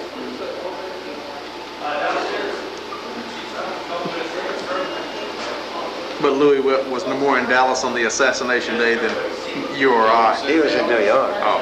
Y'all want to see it now? This is Gordon. Huh? Novell's Novell is an umbrella man, and he gave me an alibi saying he was in New York. And it took me a hell of a long time to figure out that, okay, it was Louis Witt that was in New York using the name Gordon Novell. But Louis Witt never let anybody talk to him. Oh. Someday we'd have to talk to Louis Witt. That would be something we could, God damn it. Make Where does he live? Right in Dallas, for crying out loud. It's disgusting. Having him so close and having it. No, it's very, very frustrating. You can't get to him and you can't reach him and he won't come down here. And I should think, give him immunity, that's what we'd have to do. Who the hell's going to bother to give Louis Witt immunity? He isn't worth the pound of blowing to hell. Sorry. Bloody CIA. I'll start it now. Ah, it's disgusting. Disgusting. That whole story is just a very neat story. And the CIA must laugh over it every once in a while. How they fooled everybody. And they're so smart. That'd be a good thing to do. Try to get Louis Witt to say something. Of course, as soon as you say that, then the whole damn thing falls apart. That's the trouble. That's why they won't dare do it, because then Gordon's on, and that's it. And what are your feelings, this being the 35th anniversary of the assassination of President Kennedy? What are your thoughts or feelings, this being the 35th? I'm too old. I have no real thoughts about it. I'll tell you one thing. Tell us one thing. When you listen to those people talking at Dealey Plaza, you'll find that every other word is the word conspiracy. That's why we called this the Conspiracy Museum in 1993.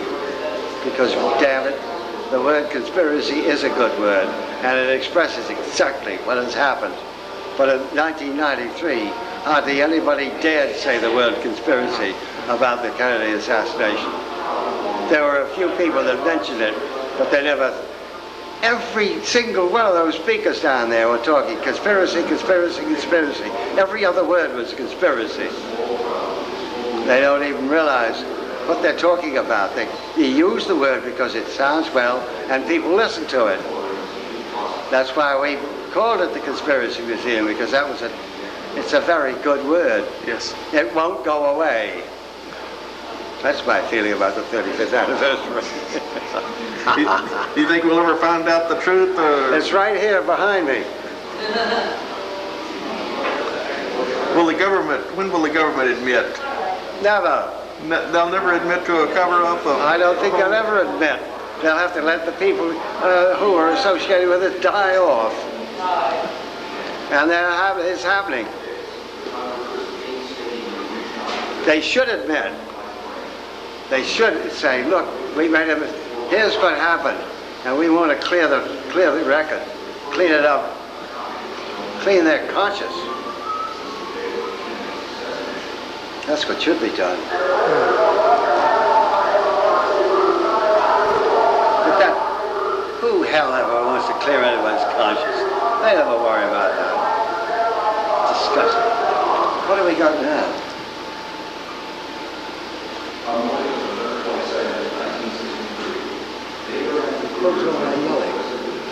Is that the theater? Oh, theater's hot. Theater's hot. Oh. Well, I was going to go and watch. Seems to have drifted away, haven't they?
and for the JFK Lancer Conference.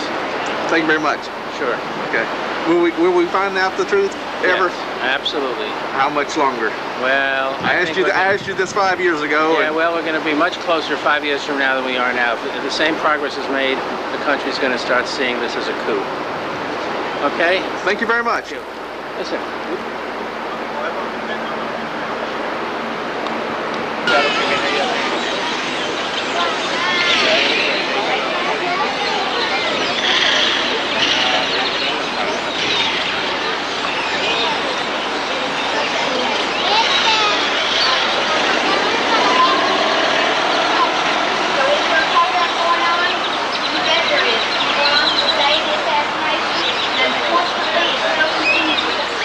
Of it when you purchase one of the books. The books are $10. I know, it's a get that for 15. contradiction in You can get terms. both of them for 25. Okay. This is for history. Oh. Hi everybody, it's according to my watch, it's November 22nd, 1963. No, 1998, 1998. 35 years already. My goodness, how time flies when you're having fun.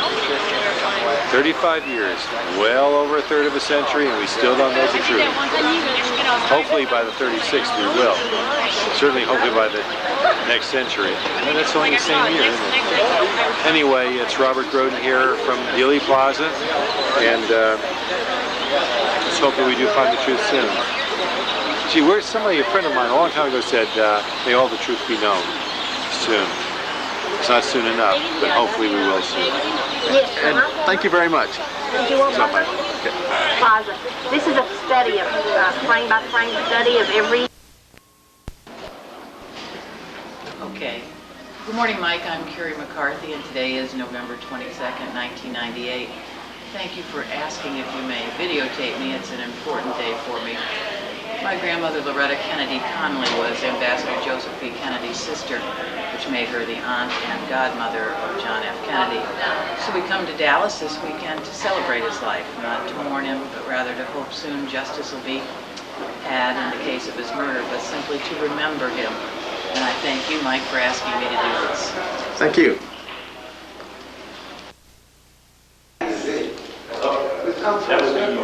That's what's happened today.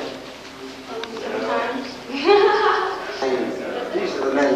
The deaths are up here. 1, 2, 3, 4, 5, right? And here are the people that are associated with those deaths. Reagan, GCW, is a death, of course. And Dwight Eisenhower here. These are these are James Lee. Wait a minute. I forgot. Johnson over here. What the hell are these? Eisenhower, Kennedy, Nixon. Oh, these are presidents. These are presidents that were. How the hell are they connected? I've got to find out. I don't understand that myself right this minute. These are, of course, these are all the assassins. Right. Yeah. And RWR is just he's a patsy. Well, these are patsies. That's what these are. All of them patsies. And RWR becomes a patsy in relationship to the, and GCW, of course, that's Wallace. And we haven't got Malcolm X. Malcolm X should be a little one like that, somewhere in there. Malcolm X should be put in, probably right up in here. He was 1963, 4. I can't remember Malcolm X. He's somewhere in there. He's before RFK and MLK. What the hell are these guys doing? I can't figure it out now myself. And that's what I was presenting when I looked at it. It says, with the tree you have. That's right. Well, we didn't try and make this was a sort of a work of art. In other words, you don't have to explain every damn thing. See, to me, the Earth would be these guys. The roof, they're all obvious. And actually, the Earth's out here. And then up here, you'd have all your presidents, and you'd have your people who actually played a role in making the street grow up. Right. They came from this groups. Yeah, these Yeah. groups down here. And then you come up into the actual assassination. There's the deaths, yes. And here are the patsies. But for the life of me, Bush, Carter, Nixon, Johnson, it's just all the, maybe it's the time element, but I can't imagine why it's like that. There's a perfectly good reason, by the way. Well, and maybe that this whole thing is just, this is the war machine right here, and these are the different factors of it. And some of these cases, they're actually the results of the war machine, or the things that went into making it the power that it is. Maybe this is the war machine. This is where the war machine started. Now these guys were still keeping it going, but certainly Reagan kept it going like crazy. I don't know. Damn, that's funny. Tom. I've forgotten it. There's a great story about this stuff. I made a sketch that looks something like this, and I just gave it to Brandy. I got her name's in here somewhere. Where the hell is she? That's not her. That's me. Okay. Jake, yes. I got Brandy to put her initials somewhere. Well, maybe she wouldn't do it. Maybe she didn't do it. She made me do it. Good fun, anyway. Great. What is the firm index? The what? Firm index? That was a branch of a company that was in Switzerland, and they had a bunch of guys that they trained as they had an assassination group, and they trained them. And finally, the Swiss found out that what the hell they were doing. It was a front, and they threw them out, and they went to, I think they went either to South Africa or I think they went into South Africa. South Africa or South America, I forgot. South Africa, I think. They were, that was with the World Trade Center. Oh, okay. And this was part of the World Trade that comes, something, can you say it in Italian? No. No. Anyway, that's what it was. And then, of course, Clay Shaw was the head of the World Trade Center in New Orleans. Oh. So it grew, that whole relationship grew out of this damned outfit. Now the JBS. John Birch Society. And you know, they have been very lucky. Very lucky. Nobody's said anything much about them. Oh boy, were they in the middle of it. You know, they raised a lot of dough. They helped train the group when they were down in Mexico before they moved up here. They were training in Mexico. You know, Executive Action shows a bunch of guys training. Yeah. You have seen that? Have seen that movie? It's a good movie. Yeah. And they show a bunch of guys training with a car going away, and then they shoot at it and everything. And that was John Birch Society. Do you think that the Klan and the skinheads and people like that they're part of this too? That's what it is? Like the Ku Klux Klan or the skinheads? Now, not the Klan. We got the mob. Yeah. There's the mob. Yeah. But they were in bed with the CIA, of course. No. And of course, that's the FBI. That's J. Hoover. Yeah. Of course, there might have been some John Birchers that were KKK. Right. And we had the National Security Council, because it was run through the National Security Council. And NSA, and the National Security Agency, for God's sake. Without that, you'd never have known that KA-007 was effective as a bomb. Oh, they knew exactly where it was going. All right. We've got to get in. We've got a few to solve. We've got to bring up KA-007 pretty damn soon again. It's necessary. That would be boy, now that we've gotten rid of some of these guys, we could bring it up.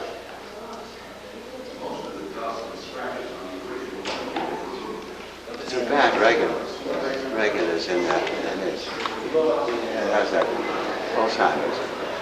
I'd like to be able to attack him, but you can't attack him with Alzheimer's. Yeah. Well, he wasn't, you know, he was really a perfect patsy as a president. Oh, no, that isn't it. I was thinking, you know, that all the presidents have been nothing other than puppets. That may be what we're talking about.